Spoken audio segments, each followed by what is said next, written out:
হয় না। তো তাসাউফ শিখতে হলে সোহবত লাগবে। কুনু মাস সাদিকিন, সোহবতে বসো, সোহবতে বসো। এক জামানা সোহবত, সবাই বলছে সোহবত সোহবত সোহবত। সোহবতে না থাকলে আদব শিক্ষা যায় না। এই জন্য এই সমস্ত বেয়াদবদের দ্বারাই এই ধরনের বেয়াদবিমূলক বক্তব্য আশা করা যায়, ঠিক না বেঠিক? যাদের কাছে আদব আছে, আগের যারা আকাবের সুন্নি আলেম উলামা, আরে আল্লামা হাশিমি রহমাতুল্লাহ এখানে বসে বলেছে, দরবার বলতে আমরা একটাই চিনি, একটাই বুঝি, একটাই বুঝতাম, দরবার হইল গৌসুল আজম মেজবান্ডারির দরবার। আপনারা শুনছেন? যে এখন তো অনেক রঙের দরবার বের হয়েছে, কিন্তু দরবার বলতে একটাই বুঝাইতো, দরবারে গৌসুল আজম মেজবান্ডারি। তো তরিকাতুল কাজ্জাবিয়া, মেজবান্ডারি তরিকা, পড়ুন না নাউজুবিল্লাহ।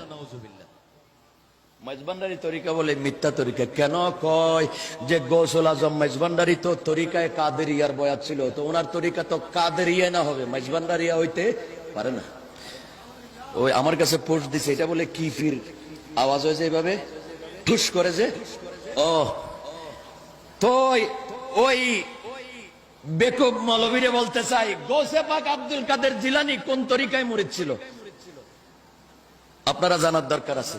গৌসে পাক আব্দুল কাদের জিলানী জুনাইদিয়া তরিকার মুরিদ ছিল, পড়ুন না সুবহানাল্লাহ। ও মেজবান্ডারি ভাই, কোন তরিকায় মুরিদ ছিল গৌসে পাক? জুনাইদিয়া তরিকা, বলুন না কোন তরিকা? তো গৌসে পাকের তরিকার নাম কি? জুনাইদিয়া তরিকা না কাদেরিয়া তরিকা? তো আহমদুল্লাহ মেজবান্ডারি কাদেরিয়া তরিকার মুরিদ হওয়ার পরে যদি মেজবান্ডারি তরিকা জারি করতে না পারে, তাহলে গৌসে পাক আব্দুল কাদের জিলানী রাদিয়াল্লাহু তাআলা আনহু জুনাইদিয়া তরিকার মুরিদ ছিল, তাইলে ওনার থেকে তো জুনাইদিয়া তরিকা হওয়ার কথা, কাদেরিয়া তো হইতে পারে না। তো তাহলে তরিকা ঠিক আছে, সব ঠিক আছে, এতে নিজে বেঠিক, ঠিক না বেঠিক?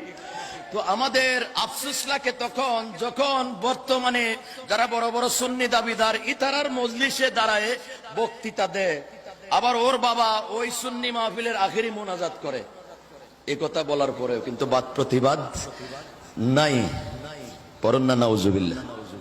এই মাঠে আসবে ওয়াজের মাহফিলে স্টেজে দফ আছে না, দফ যেটা সুন্নত, হাদিস মতো সুন্নত, এই দফকে এভাবে আসার দিয়ে ভেঙে ফেলেছে, দফ হারাম বলে, পড়ুন না নাউজুবিল্লাহ। এই কদিন পরে এখানে আসবে যে দফ ভাঙ্গে, ডোল ভাঙ্গে, মেজবান্ডারি সামার বিরুদ্ধে কথা